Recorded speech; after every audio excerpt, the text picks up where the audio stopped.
በስመ አብ ወወልድ ወመንፈስ ቅዱስ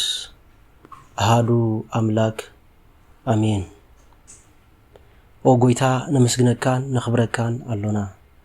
ኦ ጎይታ አሚና ንግዛእካ አሎና። ንቅዱስ ስምካውን ንግዞ አሎና። ናይ ኩሉ ብርኪ ዝሰግደልካ ናይ ኩሉ ልሳን ዝግዛእልካ ነመስግነካ አሎና። ናይ ማለኽቲ አምላኽ ንስኻ ኢኻ። ናይ ጎይተት ጎይታ ናይ ነገስታት ንጉስ ንስኻ ኢኻ። ናይ ኩሉ ስጋን ናይ ኩሉ ነፍስን አምላኽ ንስኻ ኢኻ። አሜን። ስለ ቃላቱ ስም እግዚአብሔር አምላክና ዝኸበረን ዝተመስገነን ይኹን። እግዚአብሔር አምላክ በደልናን ኃጢአትናን ከይተመልከተ በድጋሚ ዕድል በመሃብ በቃላቱ ክንጻናና በቃላቱ ክንፈወስን ክንሃድን ስለዝፈቀደን ስለዝፈተወን ክብርን ምስጋናን አምልኾን ውዳሴን ስግደትን ንዕኡ ንበይኑ ይግባእ። ንሱ ኣብ ተጸዋዓሉ ካብኡ ዘይትፍለ ቅድስተ ቅዱሳን ንጽህተ ንጹሃን አቁራሪተ መዓት ናይ ሓዲስ ኪዳን ኩርቤል ዝኾነት አዲና ቅድስት ድንግል ማርያም ነቲ አማናዊ ዝኾነ መግቢ ህይወት ነቲ አማናዊ ዝኾነ መስተ ህይወት ስለ ዝሃበትናን ዝወለደትናን ወዳ ጎይታናን መድኃኒናን ኢየሱስ ክርስቶስ ብዘኽበራን ብዘፍቀራን መጠን ክብርን ምስጋናን ንዓይ ይኹና። ኩሎም መላእክት ነቢያት ሐዋርያት ጻድቃን ሰማዕታት እግዚአብሔር አምላክ ብዝሃቦም ክብርን ማዕርግን ዝኸበሩን ዝተመስገኑን ይኹኑ። ዝኸበርኩም ህዝበ ክርስቲያን ከመይ ኣለኹም ከመይ ቀኒኹም? አሜን። ስምትልኡሉን ሕያውን ዝኾነ እግዚአብሔር አምላክና በአና ብድኹማት ባሮቱ ዝኸበረን ዝተመስገነን ይኹን። እግዚአብሔር አምላክ ኣብ ህይወትና ዳግማይ ዕድል በመሃብ ዳግማይ ሰዓት በመሃብ ዳግማይ ጊዜ በመሃብ ነሆ ሕጂውን በቃላቱ ክንጻናናዕ በቃላቱ ክንፍወስ በቃላቱ ክንሃድእን ፈቂዱሎ። ስለዚህ ናተይናትኩምን ፋንታ ናተይናትኩምን ምርጫ ንቃሉ በመስማዕ ከም ነሆ ከም ነቢይ ሳሙኤል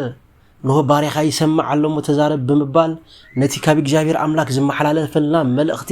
ብጽሞና ክንሰምዕ ይግባእ። ምክንያቱ ከምቲ ኣብ ዕብራውያን ምዕራፍ 2:1 ኢልዎ ዘሎ መታን ከይንጠፍእሲ ናብቲ ዝበሃል ኣዚና ከነቐልብ ይግባአና እዩ። ድሕነት ካብ ምስማዕ ዝርከብ ካብ ምስማዕ ድማ ተግባር ይውለድ ካብ ተግባር ድማ ጽድቂ ይሕፈስ ወገናተይ።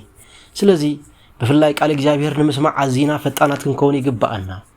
ክንሰምዖ ዘለና ድምጺ ኣብ ምስማዕ አዚና ፈጣናት ክንከውን ይግባአና ወገናተይ። ኣብዛ ዓለም ዝ ብዙሕ ድምጽታት ይስማዕ ኣሎ ብዙሕ ወረታት ይናፈስ ኣሎ ግና ኸን ህይወትና ዝጠቅም ኣይኮነን ንመንፈስና ዝጠቅም ኣይኮነን ንስጋና ዝጠቅም ኣይኮነን። ስለዚህ ካብ ኮንቱ ልፍለፋ ዛ ዓለም ዚ ኣሪሕና ነቲ እግዚአብሔር አምላክና ብመገዲ ቤተክርስቲያን አቢሉ ዘመሓላልፈልና ሐቀኛ ቃል እግዚአብሔር ጽሩይ ዝኾነ ቃል እግዚአብሔር ክንሰምዕ ግዴታ አለና ማለት እዩ። ስለዚህ ሎም ዓልቲ ከም ቃልና ከም መብጻዕና ኣብ ትማሊ ካልኣይ ክፋል ናይ መንፈሳዊ ሰብ ክንቅጽሎ ኢልና ነርና ናይ ብዙሓት ርእቶ ናይ ብዙሓት ኣሕዋትን ርእቶን ድማ ስለ ዝመጸና ከም ፈቃድ እግዚአብሔር አምላክ ክንቅጽሎ ኢና ማለት እዩ። ትማሊ ኣብ ጥበብን ያሬታ ትማሊ ኣብ ፍቅርን ተግሳጽን ዝብል ኢና ወዲና ነርና። ፍቅርን ተግሳጽን ሓደ መንፈሳዊ ሰብ ፈቃር ክኾን ኣለዎ ሓደ መንፈሳዊ ሰብ ገሳጽ ክኾን ኣለዎ ኣብ ዝብል ሓሳብ ተሰማሚዕና ነርና። መንፈሳዊ ሰብ ኣብ ምሕደራ ኾነ ኣብ መንፈሳዊ አገልግሎት ፈቃር ክኾን ይግብኦ ኣብ አገልግሎት ብፍቅር ከገልግል ይግብኦ እንተኾነ ግና ሕማቕ ነገር ምዝርኢ ጽቡቕ ዘይኮነ ነገር ምዝርኢ ግና ተግሳጹን ክሕውሰሉ ከም ዝግባእ ርኢና ነርና። ከምኡ ናይ ብዙሓት ሰባት ተግዛጽ ርኢና ነርና። ናይ እነ ቅዱስ ዮሐንስ አፈወርቅ ናይ እነ ቅዱስ ወንጌላዊ ዮሐንስ ናይ ቅዱስ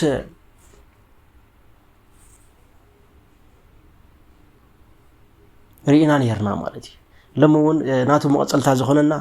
ጎይታናን መድኃኒናን አምላኽናን ጎይታናን መድኃኒናን ኢየሱስ ክርስቶስ ንሐዋርያት አብሊጹ ይፈትዎም ከም ዝነበረ አብሊጹ የፍቅሮም ከም ዝነበረ ነገር ግና ብዙሕ ጊዜ ድማ በተዘግደልዎ ጉድለት ይግስጾም ከም ዝነበረ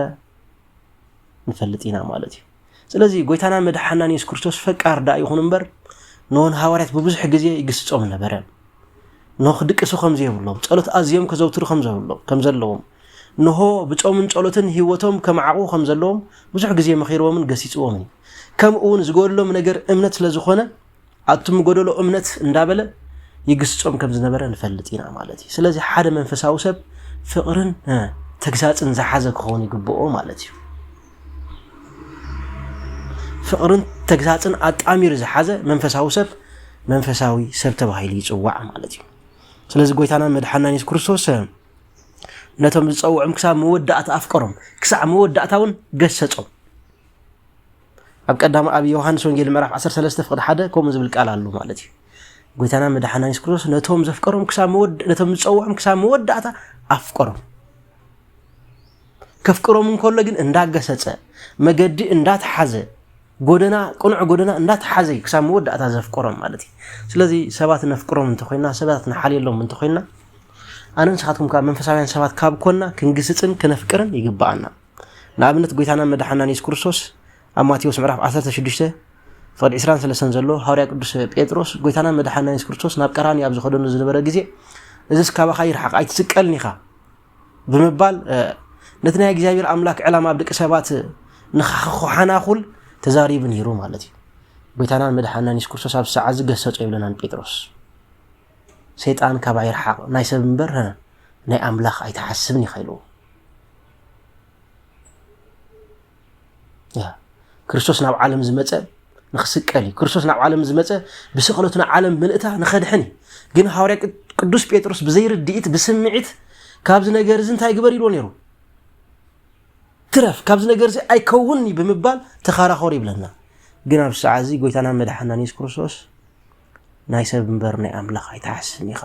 ሰይጣን ካባ ይርሓቕ ብምባል ነቲ ኣብ ቅዱስ ጴጥሮስ ዝነበረ መንፈስ ገሰጾ ማለት እዩ ስለዚ እንታይ ያኽብል ለሊ በዛ ኣጋጣሚ ሓደ መንፈሳዊ ሰብ ገሳጽን ፈቃርን ክኸውን ይግብኦ ማለት እዩ ከምኡ ነቶም ደቂ ዘብደወስ ኣብ ሰማርያ ምስ ከዱ ነሆ እዚ ህዝቢ እዚ ንምእዛዝ ደንጓይ እዚ ህዝቢ እዚ ንምእማን ደንጓይ እሞ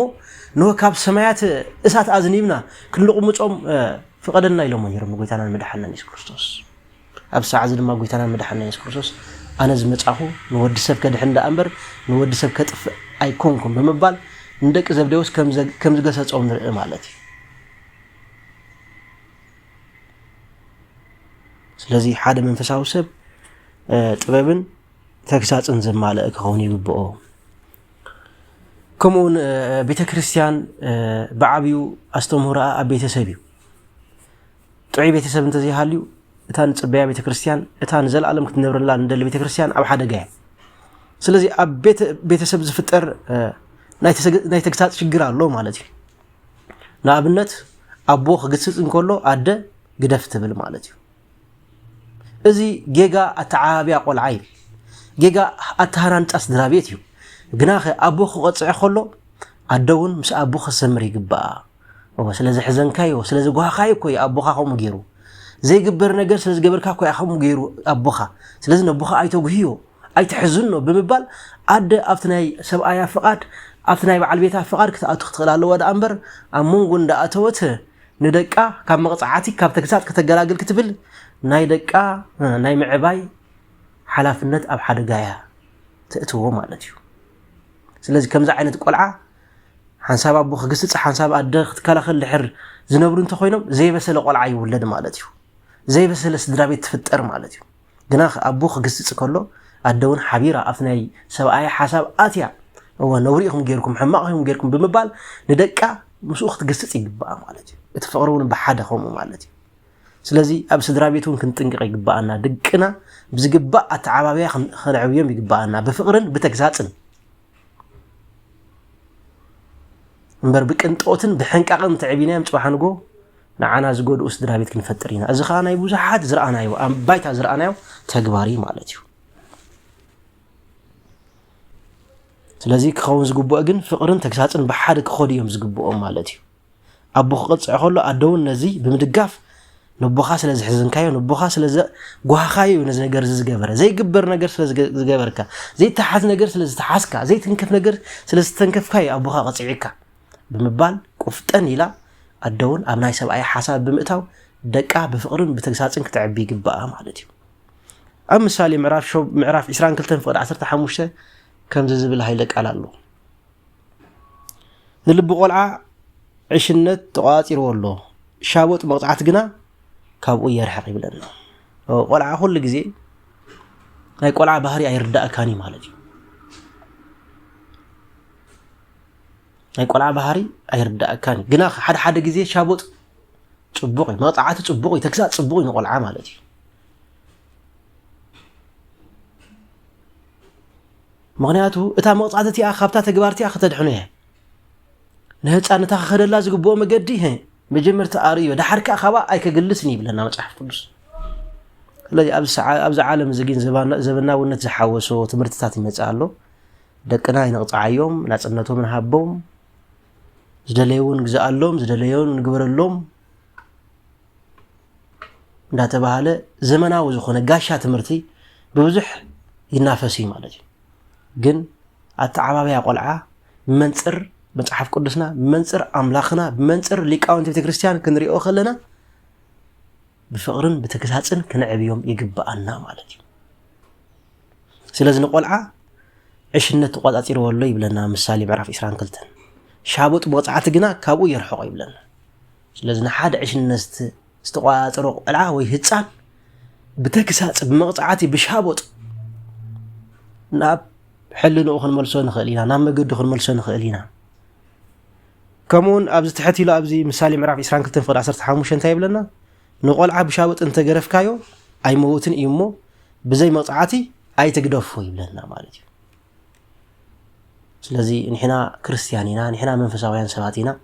ነቲ መንፈስ ቅዱስ ተጻሐፈ መጽሐፍ ቅዱስ ድማ አይንኽሕዶን ኢና استنفاس እግዚአብሔር አምላክ በዘለውም ቃላት ተጻሐፈ ከም ብልሕ ከም ሴፍ በخلተ ብልሕ ዝኾነ መጽሐፍ ቅዱስ እንአምንን እንተግብርን ሰባቲና ስለዚህ ንሓደ ህፃን ሻቦጥ ወይ ካ መቅጻዓት ወይ ካ ተግዛጽ ናሞት ያብጽሑኒሞ ስለዚህ ካብ ተሕንቃቀ መታን ከልግስ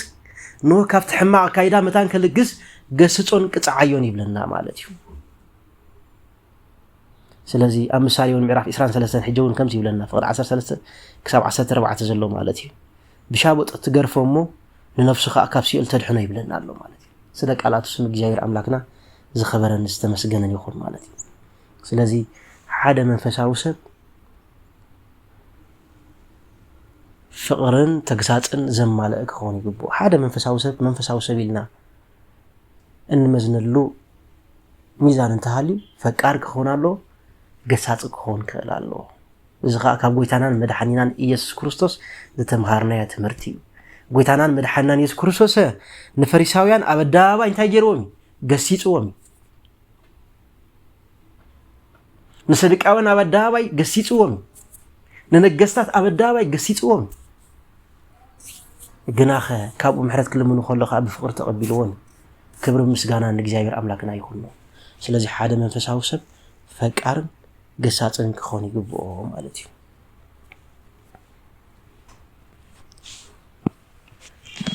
ከምኡን ሓደ መንፈሳዊ ሰብ ለዋህን ደፋርን ክኾን ይግባኦ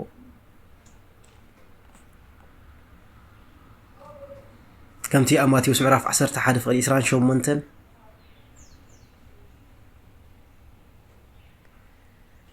ኣነ ለዋሄ ኣርዕተይ ድማ ፈኩስ እዩ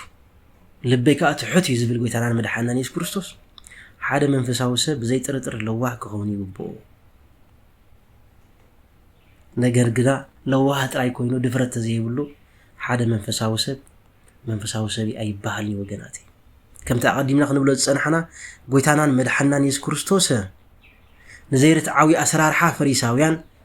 ግብዝነት ፈሪሳውያን አበዳባይ ይነቅፍ ከም ዝነበረ ነሆ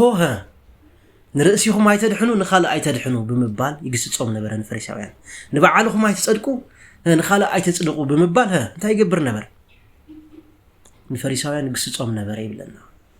ብድፍረት ማለት እዩ ስለዚህ ሓደ ክርስቲያን ደፋር ክኾን ይግባኦ ሓደ ክርስቲያን ለዋህ ክኾን ይግባኦ ማለት እዩ ድፍረትን ለዋህን ዘማልእ ክኾን ይግባኦ ማለት እዩ ብዛዕባ ዘርእስቲ እዚ ኣብዚሕና ክንዛረብ ኢና ማለት እዩ ምክንያቱ መንፈሳውያን ሰባት ኣብ ሰዓዚ ኣይውዒ ኣይዝሑል እንዳኾነ ይኸዱ ስለዘለው ልኡማት እንዳኾነ ይኸዱ ስለዘለው ኣዝዩ እግዚአብሔር አምላክ ካብ ጽዮነ ነገር እንተሃሊ ልኡም ምዃን እግዚአብሔር አምላክ ካብ ዝፍንፍኖ ነገር እንተሃሊ ኣይውዒ ኣይዝሑል ምዃን ወገናት እዚ ድማ ጎይታናን መድኃኒናን ኢየሱስ ክርስቶስ ኣብ ራእይ ዮሐንስ ኣይውዒ ኣይዝሑል ኣይትኹን ንሆ ካብ ኣፈይ ጡፍ ኢለ ከይተፈኣካ ዝብለና ማለት እዩ ስለዚህ ሓደ ክርስቲያን ለዋህ ጥራይ ክኾን የብሉ ደፋር ጥራይ ክኾን የብሉ እንታይ ዳ ደፋርን ለዋህን ብኸመይ ነዞም ክልተ ነገራት የካይዶም ጸኒሕና ክንሪኢና ማለት እዩ نبي እግዚአብሔር ቅዱስ ዳዊት በጣም ደፋር ነበረ አቡና ዳዊት ከምልበይ ዝተባህለ ጻድቅ አቡና ዳዊት አዝዩ ደፋር ነበር ይብለና መጽሐፍ ቅዱስ ነሆ مسح ويكا سنقي نحواتو خبصحلو نابز خدلو غزي نهو تنقوع فلسطيماوي بزحات وتهدرات بمختال حزب اسرائيل ها انتي يغبرم نبره يفرارحم نبر يبلنا يباچولم نبر يبلنا اب سعازي ابونا زمراي داويت ود 12 عامت انكلو لبو ندده زمان كوين ناي እግዚአብሔር ህዝቢ ከምዚ ገይሩ ዘናሹ ከምዚ ገይሩ ዝጸርፍ በመባል በድፍረት ተላዓለ እትለዋህ አቡና ዘመራይ ዳዊት ማለት ነው ስለዚህ ኣብቲ ግዜቲ ነሆ ፍልስጤማዊ ንጉዕ ዝኾነ ፍልስጤማዊ ጎልያድ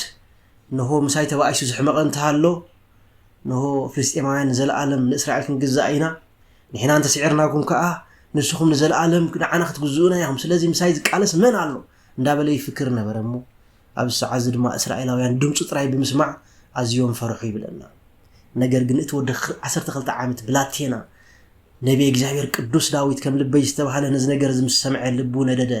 ብድፍረት ድማ ካብ ዝኹሉ ህዝብ ወፀ ጎልያድ ብድርዕን ብኣጽዋርን ዝመጸሰብ ኳን ተነበረ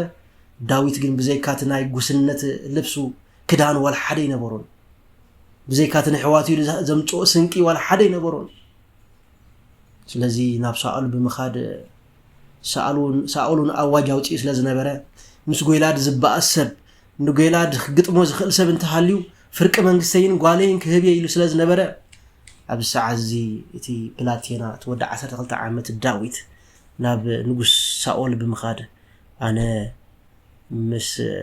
ጎልያድ ክገልጥም ኢሉ ኣብ ሰዓዚ ድማ ሳኦል ኣዝዩ ተገረመ ማለት እዩ እስኻ ንእሽኻ ህፃን ኢኻ እቲ ኻባኻ ምሳኻ ዝባእሰብ ድማ ነሆ 3 እመት ንላዕሊ 3 ሜትሮ ንላዕሊ ንጉዕ ሰብ እዩ ስለዚ ከመይልካ ምስኡኽት ዋጋ ከመይልካ ምስኡኽት ቃለስ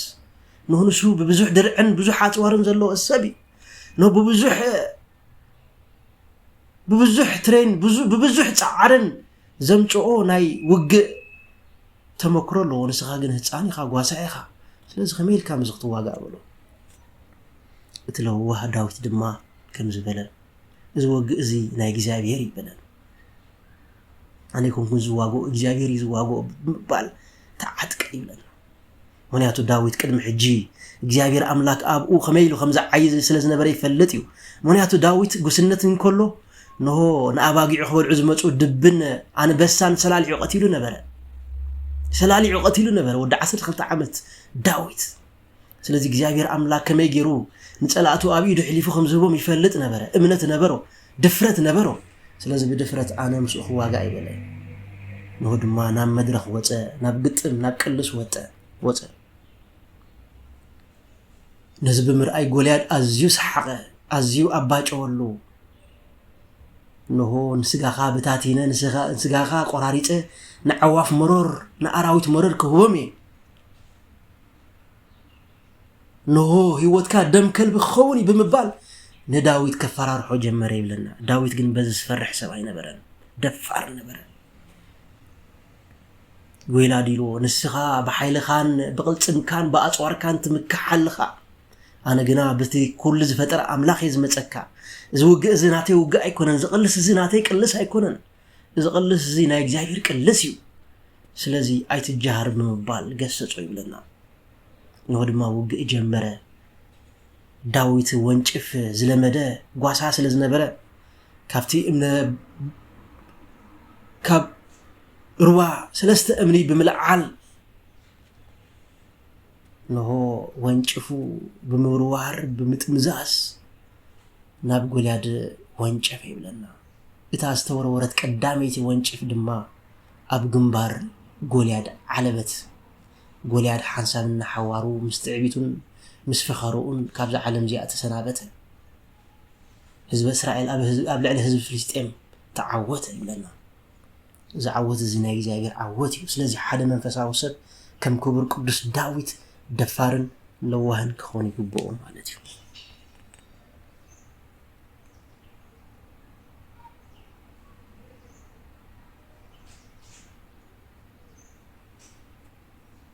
منياتو أبونا زمراي داويت أبيتو أب مزمور داويت مراف 6:5 أبيتو ناي باريخا يوهنت تملكت بمبال تزاريو نبره لو هي أبونا داويت كما ينتيلنا داويت بوزح مكران بوزح شجرن زحلف السبي نهو ساول نزنا جرزين قوليار مسكتلا ناب منجستو خمزة متوان فلتينا جناخ ساول حماق منفس لزنبرو نداويت بوزح جزيك قتلون كوا قداني حسب النبره كابيت منجستو خي ترفه بخوينات بمروار مزمور اندازمرلون كله ساول كوينات يورورلو نبر يبلنا ግን እግዚአብሔር አምላክ ምስኡ ስለዝነበረ እቲ ኩናት ኣብ መንደቕ ይዓስል ነበር ይብለና ንሆድማ ካብ ቤተ መንግስቲ ብምስዳድ ድማ ናብ በረኻ ወፀ ዳዊት ሳኦል ካን ክቆትሎ ብዙሕ ግዜ ይደልየ ነበር ይብለና ግና ከእግዚአብሔር አምላክ ንሳኦል ኣብ ኢድ ዳዊት ይሕሊፉ ይህቦ ነበር አቡና ክቡር ዳዊት ግን ለዋህ ስለዝነበረ ነዚ ንጉስ እዚ ናብ ንግስነት ዘምጽኦ ነዚ ንጉስ እዚ ናብ ንግስነት ዘቀብኦ እግዚአብሔር እዩ ስለዚ እቲ እግዚአብሔር አምላክ ዘኽበሮ أنا كقتلو أنا كوجدو أي كإلني بمبال ملك تراي بموساد يمحرونا بريب لنا أبونا داويت لو حسد نبره أبيتو لداويت يوهنتو أس ناي داويت يوهنت جرهنت حسب نابله ناب أملاخ يتصلنا بريب لنا لو واي أبونا داويت دفارت رايونا ينبره مالتي كمون أب متحف قدسنا دفارات تبعت همخا لوهاتن زنبرو بزحت نبيات علونا حد خابهم أبونا نبي موسى أبونا موسى قبل علم مريت قط مدر خاب زنبرو حزبتات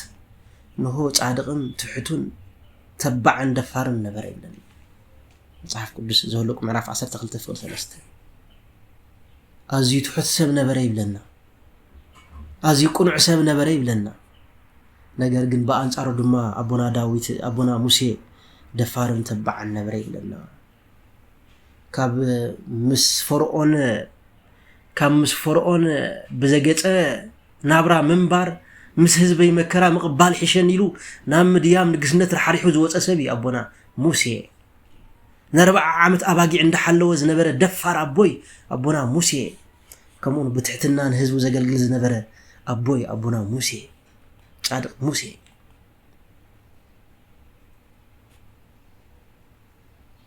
بأنصار دما أبونا موسى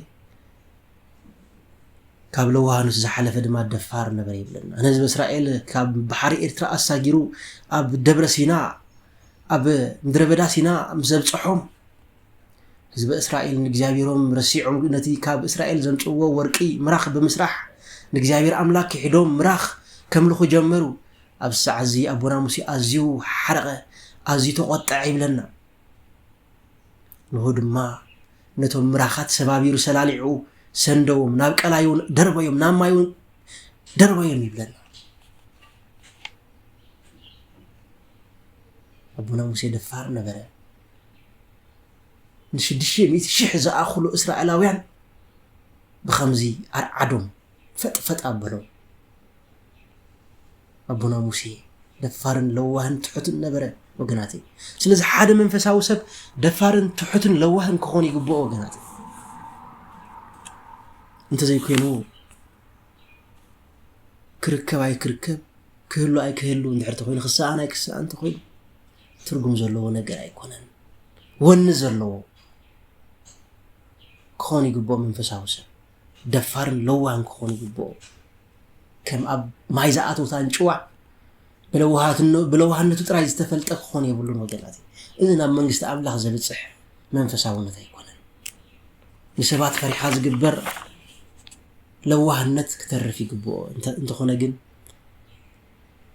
እግዚአብሔር አምላክ አቡና ጎይታናን መድኃኒታችን ኢየሱስ ክርስቶስ ለዋህ ልቡ ትሑት ኣነንስኻትኩም ካ መምህርና ንሱ ካዊና ንመሃር ናብዛ ዓለም እዚኣ ዝመፀ ጎይታናን መድኃኒታችን ኢየሱስ ክርስቶስ ተቀዳማይ نبيزانت كون كل تخلائد معهم نأرأيا نتمرتنا يزمت اتصال شايك أملاك كم زولون خنقر يزمت ودسب لبون خي شبر أبزع عالم زي أتسفان خي قرج أملاك كم زولو أبزفانو خم زولون خنقر كاب عالم كاب سمايات مت لذي ويتانان مدحنا نشكر سوسكا لواهن دفارن كم زنبرة بنرسع يقبعنا بدفرت قال እግዚአብሔር አምላክ ይሰብኽ ነበር ይብለና በትብዓት ይሰብኽ ነበር አይዳውያን ከይተረፉ እጸጋስ እስከምን አምጪው بدفرت መንግስት አምላክ ይሰብኻል በስትብዓት ዝኻቢ አምጪው እንዳብሉ ብኡ ይግረሙ ነበሩ ይብለና ከመሆን አይዳውያን ከመሆን ሐዋርያት ጎይታና መድኃኒታችን ኢየሱስ ክርስቶስ نهون بحرن معبلن كجسن كله إذن معبلن بحرن زجسن مني إذا خمس إذا أمثل سلطان كخمني توهي وبمبال بدفرتون بتبعنتون أزيوم يدنا ونبرو كمون أداوت أسيرو نبكراني وخير كله تحت بمبال لخا أزيوم يقرون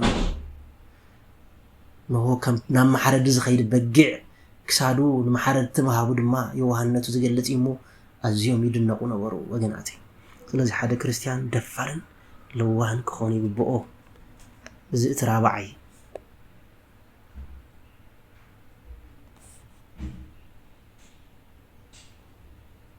كمون أبزي أرسزي أبزل دفارن لوهن زبل أرستي أبونا إبراهيم أزي تحسب لوهن بره نهو مجيب خيبل قاشان تزيمتي مجيب خيبل عي وعلكم نبرن فلتينا خلاتنا تقبل قاشة خمس نبرن عرك أملاخ تبعي لستسمي أبونا إبراهيم أزي تحسب نبره بلنا بأنت أرد ما متعحف قدس نبونا إبراهيم كقولش أخوله تبع عند دفارن كم زنبرين نقرنا مالتي نكيت أويان نسراسة بيتو زخون مقابر نكهبو يسجد نبري بلنا بلوهات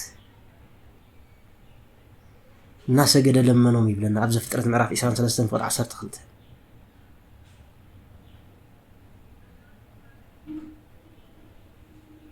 كمون بقى أنصارو عبز فترة معرف 10 فوق 10 خام أبونا إبراهيم حو تماريخو عبز 7 لجزية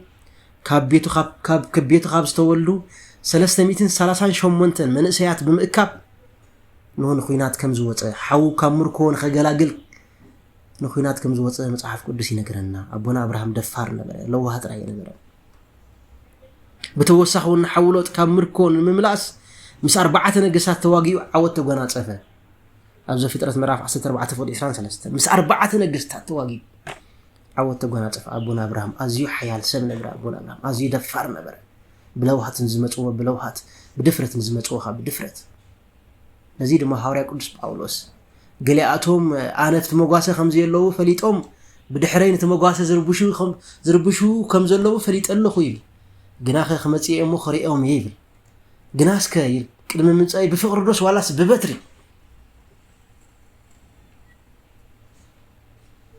يا بفقر دوس والاس ببتري بمبال نتوم نا እግዚአብሔር አምላክ አገልግሎት ዝንዕቁ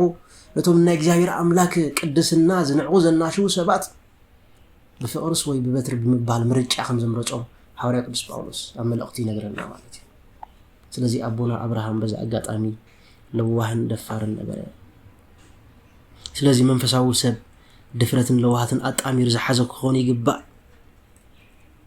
ግን ድፍረትን ለዋህነትን ክንብል ከለና ኣብ ሓደ ግዜ ዘይኮነስ ኣብ ከከም ግዜኡ ማለት ነው። ከምቲ አመክ በምዕራፍ 3 ፍቅድ ሓደ ንኹሉ ግዜ ለው ዝብለና አቡና ጥበበኛ ሰሎሞን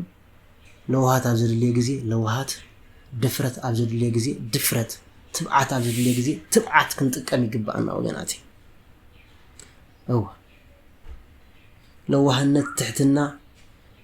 ድኻም ወይ ከዓ ስንፍና ይኮን እንግዲህ ሰባት ሓደ ሰብ ትሑት ስለዝኾነ ሰነፍ ገይሮም ዝቆጥሩ ሰባት አሉ ዘይተዓደሉ ሰባት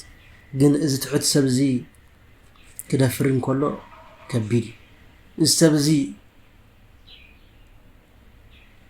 كل على كل ازي خبير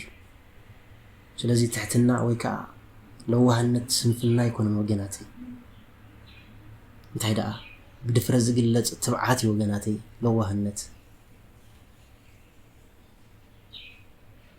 ብርትዕን ድፍረትን ድማ ረበሻን ህኮትና ይኮን ወገናቲ ሓደ ሰብ ብርትዕ ምዃኑ ደፋር ምዃኑ ረበሻን ህኮትና ይኮን እንታይ ዳ እዚ ካብ ሓቅነት ዝምንጩ ስምዒት ካብ ሓቅነት ካብ ቅድስና ዝምንጩ ሓቀኛ መገዲ ወገናት ስለዚህ ጥበብን ርድኢትን ምስ ለውሃትን ክብርታትን ተዋሃይዱ ንኸይድ ይግብኦ ማለት እዩ ስለዚህ እትምንታይ ሲድኹም ሰብ ናይ እግዚአብሔር አምላክ ምስለም መልክዕን ክህልዎ ይክእል ንሕና ናይ እግዚአብሔር አምላክ ተማሃሮ ኢና ናይ ክርስቶስ ተማሃሮ ኢና ወገናት ተማሃራይ ድማ ከም መምህሩ አይበልጽ ነው ወገናት እቲ ክርስቶስ ዘርአየና ለዋሃነትን ድፍረትን ባይታ መሬት ከነተግብሮ ይግባአልና ወገናት ስለዚህ ለዋህ ሰብ ድፍረት ዝጎደሎ ክኾን አይግባአን ደፋር ሰብካ ለዋህነት ዝጎደሎ ክኾን አይግባአን ነዚ አጣሚር ረኸን ከይድ እግዚአብሔር አምላክ ይحግዘን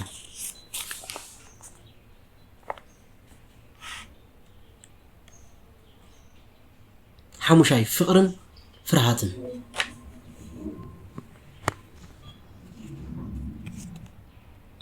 نحن እግዚአብሔር አምላክና ንፈትወን ነፍቅሮኒና كم خان فرحينا وجناتي منات ناي مجمرتا ጥበብ فريح እግዚአብሔር ተባይል ስለተጻፈ فريح እግዚአብሔር ክባልን ኮሎይን بخاله مجدي يكونن بخاله ملكع يكونن እግዚአብሔር አምላክ ሲኦል ንخيتወና እግዚአብሔር አምላክ ናብ حما ነገር ንخيتወና ይኮንና ንፈርሖ እንታይዳ ለዋህነቱ ፍቅሩ ስለዝማርኸና ይወገናቲ متان كنفرح حكاسي يقريتها أباخالو تباهيل تتصحيف له وجناتي نجزابير أملاك نفرحو يقريتها وهابس لزخوني نجزابير أملاك نفرحو قدوس لزخوني نجزابير أملاك نفرحو سنايس لزخوني نجزابير أملاك نفرحو فتشوم لزخوني نجزابير أملاك نفرحو نايزل العالم أبو لزخوني نمن تايدينا نولدنا نفرحو وجناتي نخبرو من أدينا كوخت قيمنا يندلنا مبزحتنا أبونا كوخ قيمنا يندلنا مبزحتنا أزينانا نفرحهم لمن تاي كحزنوا ناس لذين دليوم سلازم نجزاير أملاك خان فرح خان متى يمسلكم وجناتي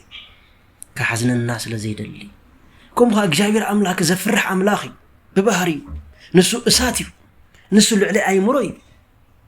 أبسمع زلونا يجزاير سراويت نجزاير أملاك دمت مسمعوا يبلنا ينكد كاتون يرعدون إنه هدما في الجميلهم يسجدوا يبلنا كمسجنوا خلوا يعرفوا كعرفوا خلوا خا يمسجنوا يبلنا كبر مسجنا نجزاير أملاكنا يخلوا نجزاير أملاكنا هنا أن مسجنوا بفرحاتنا أنا مسجنوا وجناتي نجزاير أملاكنا هنا أن مسجنوا بفقرنا أنا مسجنوا وجناتي نجزاير أملاكنا هنا سو من نسوعه دار عدنا سم أملاك بخونت أيتسوع زي الحق سلازله سلازي حادث بمن ياسب حادث كريستيانا وسب فكارن فرحن كخوني جبوا نجزاير مالتي فرات እግዚአብሔር ዘለው ኾን ይግበኦ ማለት ነው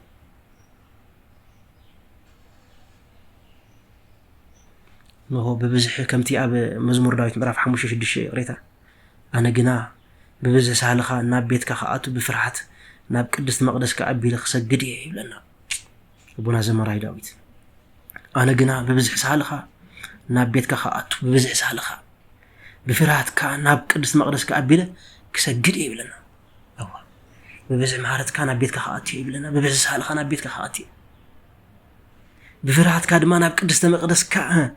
ابي لك سجدي يبلنا سلازي እግዚአብሔር አምላክ كفكرن كفرحن زلو አምላክ ይወገናቲ ኣብ ግዜ ቅዳሴ ድማ ዲያቆን ታይብለና ድምጹ ዓዋቢሉ ቅድሚ ወንጌል ምንባቡ ካብስተቀመጥኩሞ በፍርሃት ቁሙ ቅዱስን ዝኾነ ቃል እግዚአብሔር ድማ አድምጹ በመባል نقال وانجيل بفرحات كنسمعو يززنا مالتي معناتو سماين مدرن كحلف قال እግዚአብሔር ግን አይከحل في وقت فقرن فرحاتن بحده مزخونو بمسغانا زقرب كل فقرنا بمخان يلوط مالتي او فقرنا مخان فقرن فرحاتن كل بمسغانا زقرب ነገርهم فقرنا مخان يلوط فقري افقر دما فرحات يلا مالتي وجناتي سلازي حدا كريستيان نو نجزاير أملاك فتو كفكرو يجبا نجزاير أملاك فرحو دما يجبا مالتي إذا فرح زجين حكينا فرح تبايلو يجلس بزحات حكينا ذات فرح زي ببالو أبصحف قدس الله كما يجزاير أملاك منفس فرحت زي كونس منفس فقري زعدل النايز إذا فرح زجين نافت حكينا فقر زمرح فرحي وجناتي فرات እግዚአብሔር ድማ ይባል አቤት መቅደስ ኮነ አብስተፈላለይ ቦታታት ንካህናት ንቆመሳት ንጳጳሳት ንመርሐተ ወንጌል ንመምሃራነ ወንጌል እንፈርሖም እንኽብሮም ንምንታይ ይመስለኩም ወገናት አገልገልት ናይቲ ፍቅር ዝኾነ እግዚአብሔር አምላክ ስለ ዝኾነ አገልገልት ናይቲ መለኮት ዝኾነ እግዚአብሔር ስለ ዝኾኑ እንፈርሖምን እንኽብሮምን ወገናት እዚ ድማ ሐቀኛ ፍርሃት እግዚአብሔር ይባል كمون ملائكتي نفرحهم نفكرهم